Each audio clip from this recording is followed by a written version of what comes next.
And now, here's Casey Ingram. Welcome back to the second half of Meet Your Candidate. For this half, we're going to have Brian Moriarty on, and you are running for Martin County School Board.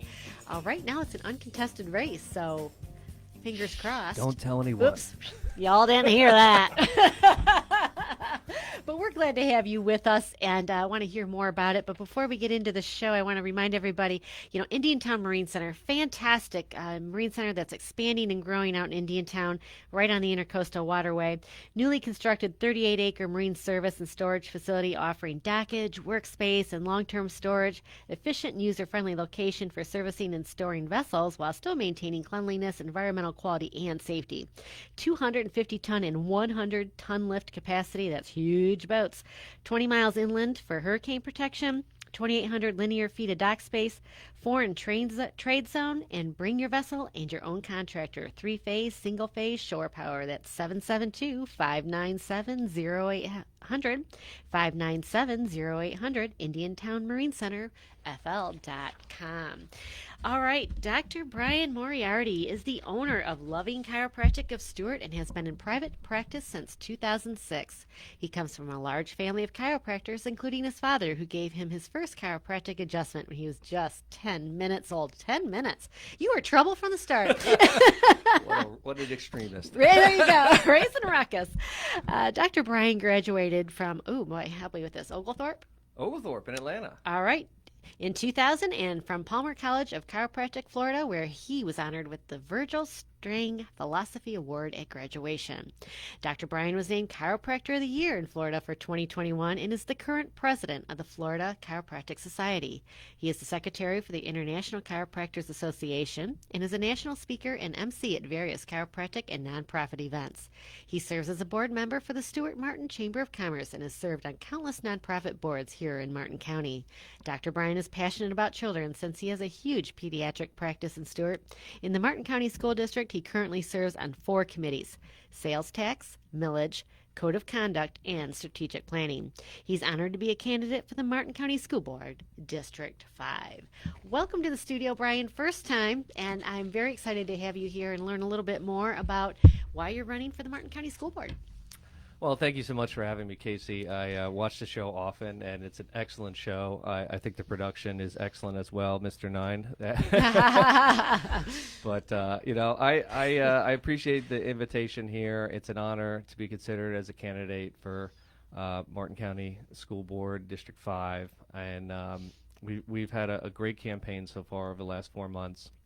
I initially got interested in running for school board way back when in COVID times. And I know the C word, no one wants to talk about COVID, but that's when you have to kind of look back and reflect on things, and that's where I think a lot of poor decisions were made. If you look at like people from Canada, we didn't even see them for like 4 years.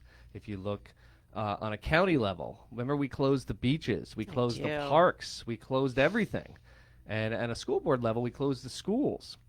We had mask mandates initiated, and we're looking back at a lot of what closing the schools did. And the kids are now running rampant with anxiety and depression and a lot of stuff because they went from interacting socially with their friends in school and learning to basically doing a Zoom call, laying in bed, just turning their camera off, sleeping through classes. You could tell that the reading levels are down. A lot of the learning is down that we need to now recover from and get back. So that's what kind of sparked it for me was maybe a good level-headed person like myself might be able to lend some assistance. And I honestly didn't even decide until just a few months ago. But I was asked by several people to run, and in my seat, Mike Dietrich-Leesy's not running, who's the incumbent, so I thought it would be a good spot for me to try to pitch in and serve the community that has been so incredible to us and honestly has blessed me and my family with more than you can imagine. As in just a few days, we're going to celebrate 10 years with our office, Loving Chiropractic of Stuart. Congratulations! So it's been quite a journey, and we just expanded our office, and it's really a great community to be a part of. You mentioned you have kids. Do they go to the Martin County School District? Well, they go to the charter school at TCCA, and so I have 3 children. My daughter Paige went through the Martin County School District. She went to Felix Williams, Anderson Middle, graduated from South Fork High School, and honestly, she didn't have a great experience. She had a lot of trouble with bullying and had a lot of issues with getting an IEP and a lot of things on that front. So we looked at when my son Patrick, who's now in third grade, when we were choosing a school after her bad experience in the Martin County School District, and we looked at it and we decided to make the best decision for our family. So we decided to put him at TCCA, and then his sister Emma, who's in kindergarten, we just wanted to be with her brother, so they're both there. But you have to make the best decision for your family. And I'm hoping to make some improvements in the Martin County School District that maybe we can reconsider and bring them back into the school district once again. So I think that's the key there. You're offering families, you're for families having a choice. I mean, nobody knows their child better than the parent. So one shoe does not fit all, one size doesn't fit all. So, in making our school districts the best that there is what we want. It's better for everybody, including the state and the community. Just like our colleges are rated the best in the nation, we need our K through 12 as well. Among that, right now, an article just came out, not right now, but earlier in the last couple of weeks, that Florida is 50th in the nation for teacher pay. What is your stance on teacher pay? Well, I have a lot of teachers as patients, and they communicate to me that there are a lot of issues, not just pay. They feel that they're underpaid, and they feel that they're undervalued, and they feel very disrespected. And I think they have a good point on all three fronts, honestly. In terms of the pay, a lot of the pay is determined by the state level. So I have a big arm in Tallahassee already. I do a lot of work up there for my chiropractic group, and I've built a lot of relationships up there with some very high-level people, not just our local legislators, but I think that they're great too. And I would hopefully get to use that up in Tallahassee to help get teachers better pay. I have a lot of contacts up there, and I think combined with some of the other contacts on the school board, I think we can really make a dent in there. In terms of locally, there's only so much that's in the budget, but I know that in Tallahassee we can make a big impact. Locally here as well, and we made national news in the Martin County School District with what I call that we were making books age appropriate. Others called it book banning. What is your opinion of what happened there? Was it a good thing to look through those books, deem them age appropriate, remove some of them? Yes. Yeah, I mean, I like the term book removal over book banning because you could still get access to them at the public library, Barnes & Nobles, Amazon type things. But it's funny because this question comes up so much, and it's really a tough issue to weigh in on because no matter what, you're going to make an enemy. Because people have come to me and said, listen, it is one way or the other. But for me, I feel like I'm more in the middle ground. I feel like you have to look at books. You have to make sure they're age appropriate. If there's pornography, if there's strong sexual content in there, they don't need to be in there with elementary school kids. So age appropriate is important. Like everything, though, do we maybe take it a little bit too far and maybe have too many books on there, or maybe books that you could have a conversation about that maybe shouldn't be on there? Yeah, I think that that's reasonable. But none of them have been brought back to the school board to be challenged. So if there are books on there, I would invite those people to bring them back to the school board, and let's have a discussion about them. So, but I do agree with what has been done, and I just think that we don't need to take it too far, that and remove way too many books. I think somewhere in the middle is kind of where we need to be. At the end of the day, I think that guardians and parents are counting on the school and school board as a safe place for the children. And, myself as a parent, I have a daughter who will be going into 10th grade next year. And, I just want to make sure that the books that are available to her are appropriate. I didn't want to have to worry about having inappropriate material. So I think Agreed. It's just a common sense kind of thing. Yep. You're on the Code of Conduct Committee, you said. I've heard in the past, and I don't know how much of an issue it is, if at all anymore, but, the length of dresses at proms and the collarbone issue, if the collarbone shows on ladies. Yeah, I mean, that was one of the. So there was different sects on the code of sext, SECT.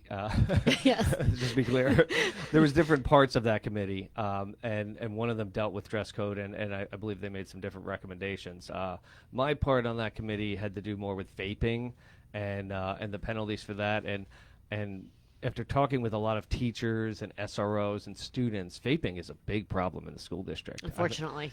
Back when, say, I was in high school, it was smoking. But smoking, you could smell a mile away, and it would stick to your clothes, and it was really obvious when someone was smoking, where vaping is odorless and is easy to dispose of.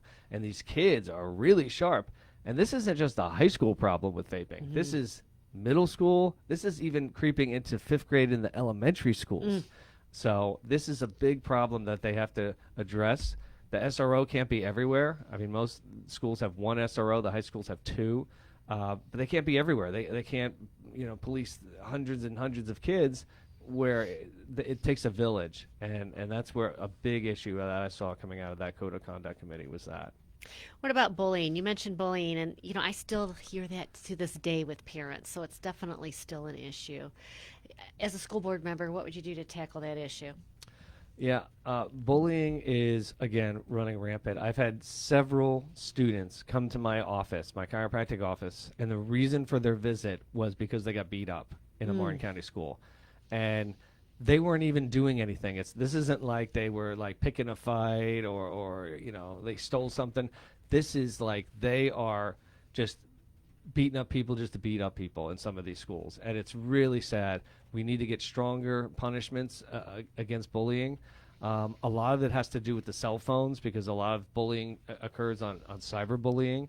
So I really think we got to come out strong against cell phones. We can't just let kids be on phones all day, videotaping bullying, posting it on different social media outlets. That should be a strict penalty. And it's really goes back to where I was talking about my daughter Paige. She went through bullying when she was at Anderson Middle, and sadly, we didn't even know what was going on. A lot of times they don't even tell you. It went on for over a year. Kids are embarrassed. They yeah, don't. and they don't want anyone to know. And it became a very public thing on Stuart Moms on the Facebook page. It detailed that, and we were blessed by a photographer and a designer who gave her a free photo shoot and free clothes and made her feel really beautiful. So it was this beautiful act of kindness that happened. But a lot of times you don't even know it's happening, until it's like too late. Right. It's like, wow, a year happened under my nose, and we're involved. So, we definitely need to come out stronger against that. I think it's important for schools because at the end of the day, once our children are at school and they're going there, they're at school more waking hours than they're with the parent anymore. So I think it's important to have communication between the school and the parents. Hey, we think we saw this going on, and I don't know that really exists as much as it should. Right. How do you plan to address the challenges of funding and resource allocation within the school district? So in regards to what specifically? Right now, for example, let's just say last year the legislature passed the law where the money follows the student. So Right. that took a lot of money out of the school district that they had to come up with other ways to fund whatever project it happens to be. They'll probably tell you it might be, building repair. They're lacking money. There's always something that needs to be done. Right. It's always a challenge, and there's only so much money. Right. So, the Martin County School District decided to do the open enrollment because the money follows the child. So even if someone was coming from another county, that could bring money in. And I know that program has been successful so far. They have been getting hundreds of students to come from other areas in, so that will bring money in there. The budget is always the toughest issue there. People have been very vocal about the Martin County High School pool that Right. come out at meetings, because I go to all the workshops and the school board meetings, and they are very passionate about their pool. I ran into them at the picnic, people advocating for them. And, the attachment that these kids have to this pool is very genuine. And they are up at ungodly hours, 4 a.m. to go swim in the pool before school for hours. And they build that camaraderie. I just hope that we can find money in that budget to keep that pool there, because it is a part of these kids' lives. And I think it's a great thing that they have something like that, an outlet like that they can swim instead of getting into trouble and things Right. like that. And that's So, a prime example. I think it's over $1 million in repairs and upgrades that pool needs. So it's like it's a lot of money we could put here or there, but you got to prioritize what's important. right. What is your stance on standardized testing, and how do you propose to balance the accountability with reducing the burden of excessive testing on students and teachers? Yeah, I remember when I was a student, I hated standardized testing. I Right. don't think any student is like, "Oh, great, it's standardized testing day." I mean, sometimes I feel like it gives you good feedback. I mean, I've looked at a lot of the literacy numbers. Like in third grade, we have like a 52% literacy rate, which is like abysmal. That it's like 1 out of 2 kids are on par for third grade reading, and that's in Martin County, and the state level is almost the same number. So it gives you good feedback on like things you need to work on, which is great. But I certainly don't want to see the overburdening and just testing kids to test them. They get enough tests in their regular classes as well, so I would be more in the middle there, just the ones that are necessary. Necessary, and maybe it's testing that should be there just to measure, take some of the pressure off of whether it's a pass or fail. Right. I think there's so many kids that get nervous if they're studying all year, and this one test can determine what kind of work they've done for the whole year. And some kids are really bad at taking tests. They're They extremely are. smart, but the tests make them nervous. So, there's just different ways I think to address those things. Agreed. What measures will you take to enhance communication and collaboration between the school board, the administration, teachers, parents, and the community? Yeah, that's one of my things that in a lot of the chiropractic boards that I serve on and different nonprofit boards is I'm a bridge builder, okay? I want to build a bridge back to a lot of these different organizations because there's such a divide between the school board and the teachers and I want to build that bridge back because the teachers' voices need to be heard, okay? They obviously there's a disconnect there. And we need to empower them because those are the people that are taking care of our students. And if they feel like they've got a chip on their shoulder, how is that going to translate into the education they give? So I want to really build that bridge back. I want to strengthen the relationship. I want to reach out. I've already reached out to the teachers union without a response, but hopefully they will get back to me soon. But I would love to see us sit down in a room and say, what's important to you? What do you value? What can we do that can make this situation better? And bring these different sides together because I think that that's truly how we're going to get to a great end goal. So, how would you promote diversity, equity, and inclusion within the school system? Well, I think those are all great things to have in the school system.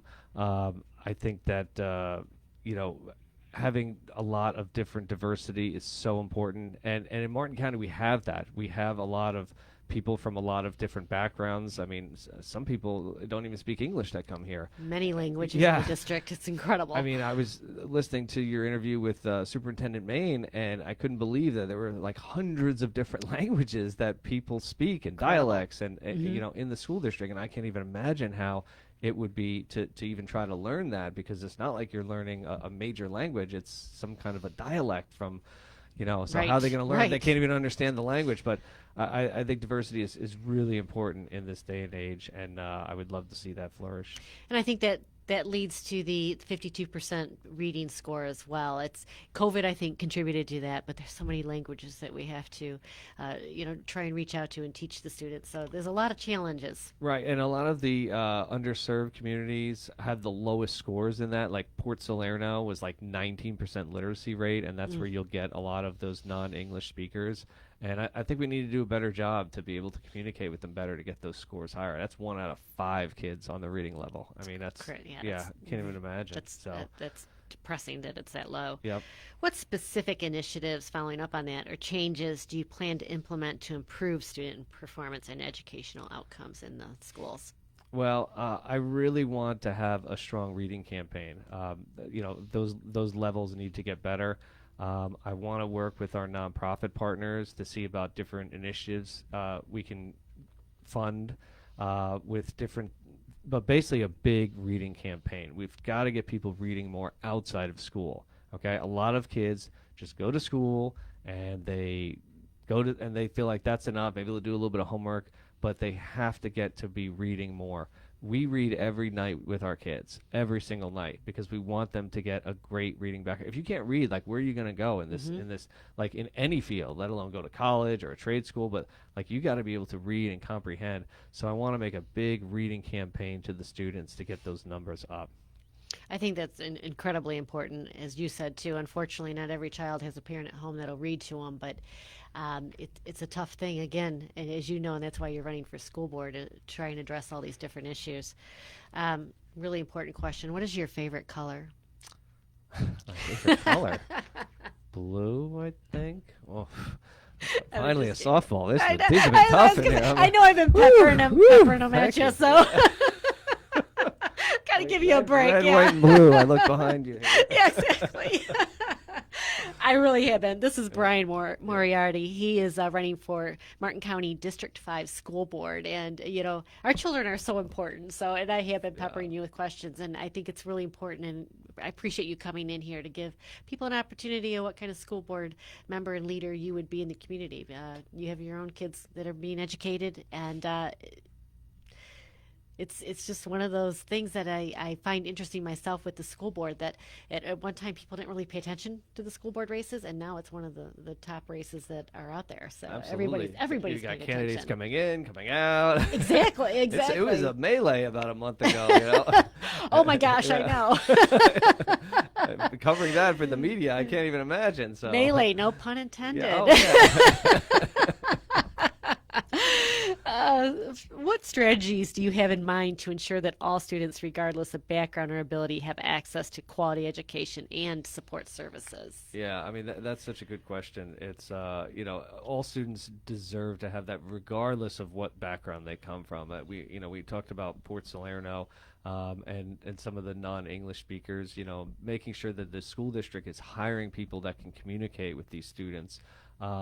It should not matter what your background. Every student should get a quality education here in Martin County, and I want to make sure that continues. I think we have an excellent superintendent. I've met with him several times. I think his planning is spot on, and he's addressing a lot of these needs in his strategic planning, which I've been able to work on, and with him and a lot of key players. And I think that's the thing, is you have to get a plan, okay? You got to have a direction that you're going, get a plan, and then execute that plan.